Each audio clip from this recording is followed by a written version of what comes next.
మీ business ఏదైనా మీ ఊర్లో promotion చేయాలంటే అది సుమన్ టీవీతోనే సాధ్యం. ఇప్పుడే సంప్రదించండి.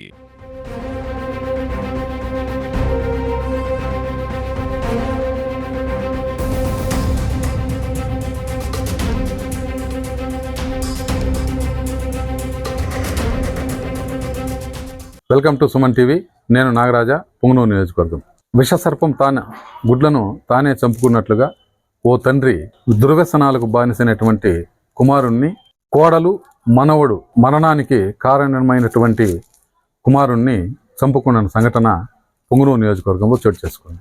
అన్నమయ్య జిల్లా మదనపల్లి మండలం కోళ్ళబైళ్ళు మామిడి గుండ్లపల్లికి చెందిన గంగుల్ రెడ్డి, అతని కుమారుడు సోమశేఖర్ రెడ్డి 10 ఏళ్ల క్రితమే అతని దుర్వ్యసనాలకు ఇంట్లో గొడవలు జరుగుతూ ఉండగా భార్య, అతని కుమారుడు బావిలోకి దూకి ఆత్మహత్యకు పాల్పడ్డారు.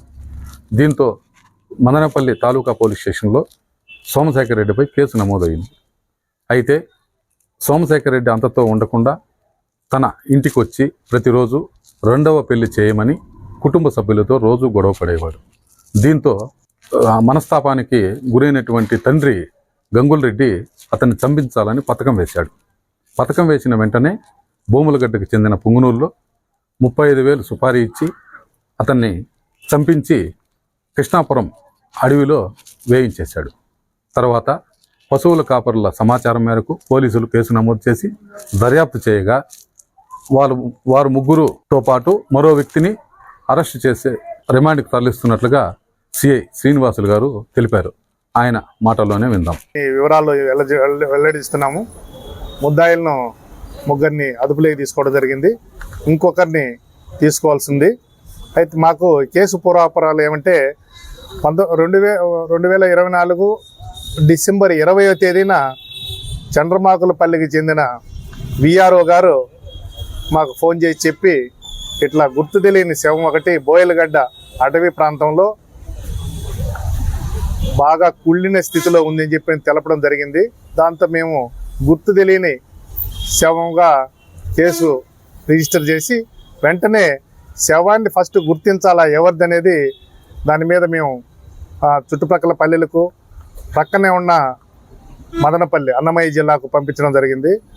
ఈ విషయాన్ని తెలుసుకొని వాళ్ళకు సంబంధించిన వ్యక్తులు, వాళ్ళ తల్లి, వాళ్ళ బ్రదరు వీళ్ళందరూ మరుసటి రోజు ఉదయాన్నే ఆ స్పాట్కి రావడం జరిగింది. స్పాట్కి వచ్చిన తర్వాత కొన్ని ఆనవాళ్ళు అతనికి సంబంధించినట్టు చూసి వాళ్ళు కన్ఫామ్గా ఇది మా కొడుకు సోమశేఖర్ రెడ్డికి సంబంధించిన శవమేనని చెప్పని గుర్తించడం జరిగింది. అంతటా అతని యాటిట్యూడ్ గురించి తెలుసుకుంటే అతను 10 సంవత్సరాల క్రితం మ్యారేజ్ చేసుకోండి తన తాగుడుబోతు వ్యసనానికి లోనై భార్యను బిడ్డను వేధించడం వల్ల ఆ మగపిల్లవాడు ఆమె అతని భార్య ఇద్దరు వాళ్ళ సొంత బావిలోని దూకి ఆత్మహత్య చేసుకోవడం జరిగింది. దాని మీద మదనపల్లి తాలూకాలో కేసు రిజిస్టర్ చేయడం అయింది. ఆ కేసు రిజిస్టర్ అనంతరం ఇతను ఇంకా విపరీతమైన త్రాగుడుకు అలవాటైపోయి నాకు 2వ పెళ్లి కావాలా, 2వ పెళ్లి చేయండి అని చెప్పని తల్లిదండ్రులను ఇబ్బంది పెట్టడం, బాధ పెట్టడం, చంపుతానని బెదిరించడం, ఇరుగు పొరుగు ఎవరైనా అడ్డం వస్తే వాళ్ళని కూడా అదే ధోరణితో వాళ్ళ మీదికి తిరగబడడం, వాళ్ళని కూడా బెదిరించడం జరిగింది. వీళ్ళది మామిడి గుంపులపల్లి మదనపల్లి తాలూకా పిఎస్ లిమిట్స్కి వస్తుంది. దీంతో విసిగి వేసారిపోయిన తన తండ్రి గంగులప్పు రెడ్డి కొంతమందిని అతనికి తెలిసిన వ్యక్తులను మాట్లాడడం, వాళ్ళ ద్వారా ఇతన్ని వైదొలిగించుకోవడం జరిగింది. ఈ విషయాలన్నీ మాకు 21వ తేదీన కొంత ఇన్ఫర్మేషన్ వచ్చిన వెంటనే మేము ఇది హత్య కేసుగా నమోదు చేసుకొని ఆ విధంగా మేము దర్యాప్తు చేయడం జరిగింది. ఈ దర్యాప్తులో భాగంగా మా ఎస్పీ గారు, చిత్తూరు జిల్లా ఎస్పీ మణికంఠ చందోలు ఐపీఎస్ గారు చాలా మాకు సహకారం అందించి ముఖ్యంగా ముద్దాయిలను పట్టుకొనడంలో ఇంచుమించు పూర్తిగా చెప్పాలంటే సారే ఈ దర్యాప్తులో ఇన్వాల్వ్ అయిపోయినాడు. తర్వాత మా డిఎస్పీ గారు డేగల ప్రభాకర్ పలంనేర్ సారు ఆయన దగ్గరుండి పర్యవేక్షణ చేయడం జరిగింది. నేను దర్యాప్తులో భాగంగా ముగ్గురిని ఈ హత్యలో సంబంధించిన వ్యక్తులను పట్టుకోవడం, వాళ్ళని అరెస్ట్ చేయడం, ఈరోజు వాళ్ళ దగ్గర నుంచి ఇంకా కొంత సమాచారాన్ని సేకరించడం జరిగింది.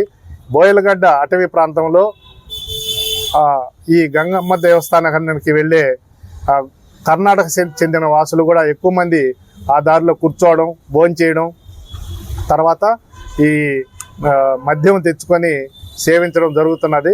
ఇప్పటి నుంచి ఆ ఏరియాలో మేము ఎక్కువగా పోలీసింగ్ తిప్పడం అనేది మొదలు పెడతాము. ఇది 3 పోలీస్ స్టేషన్ల పరిధిలోకి వస్తుంది.